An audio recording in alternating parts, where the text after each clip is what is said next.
Like, it's the new media. Exactly, and it's like, I like the way they can joke around, but at the end of the day, they can also like shed a tear when they're podcasting too. It's like, I can vibe with that because that is life, man. Life, it's all circumstances and how shit hits you and like when it affects you and where it affects you. And it's like, did he tell you about my head injury or anything? You told me. Yeah, no. You told me. Anyways, I was 16 and I almost lost my life playing in a high school football game.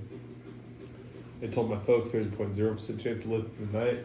If I did, I'd never walk. Were you playing defense or were you playing offense? Defense, I would play both ways. So when you got hit, though... No, people ask me all the time what the play I got hurt on was. You can't remember. No. It wasn't, they called it secondary impact. What it was 2 concussions all combined into one. So a pre-existing concussion could happen that previous week's game, that Friday night's game.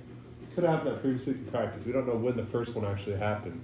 Yeah. But at some point in that Friday night's game, we got a second one. They say the second one multiplied the first was like 200. It caused internal bleed inside the brain 2 different places.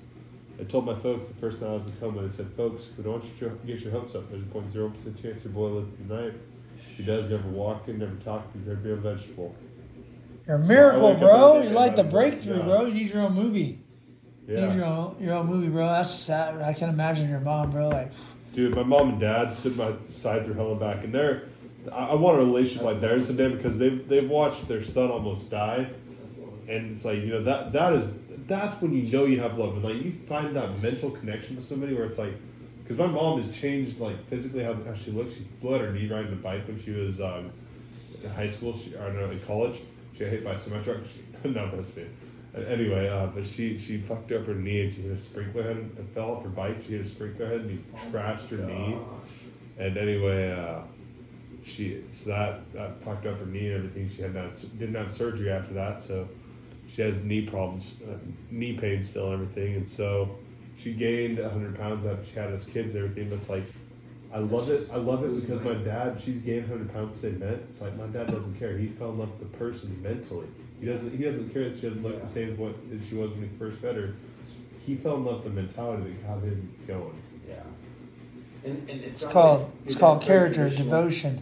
Yeah. My dad, and it's funny, dude, because they're both bitter opposites too. Like my mom, she sits there and she bitches all the time, like, oh, you're not doing this well enough, and she jokes them and everything. And my dad just sits there and is like, yeah, and just calm, cool and collected. My mom is stress and anxiety through the fucking roof.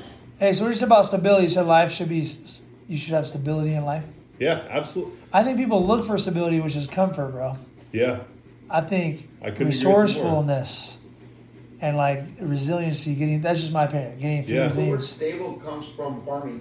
Yeah, exactly. It really Put does. all your good assets, your land. If there's a storm, you get all your sheep into the stable. You get all your cattle into the stable. Yeah. Stable is just it's another way of saying protecting your peace, protecting your assets. Yep, exactly.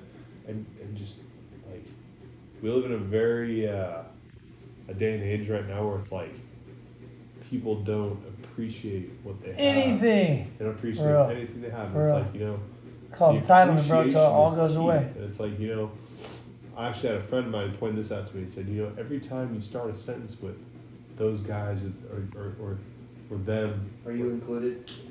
it's like you're putting a negative connotation on the human race. It's like, that's not empowering to Jesus.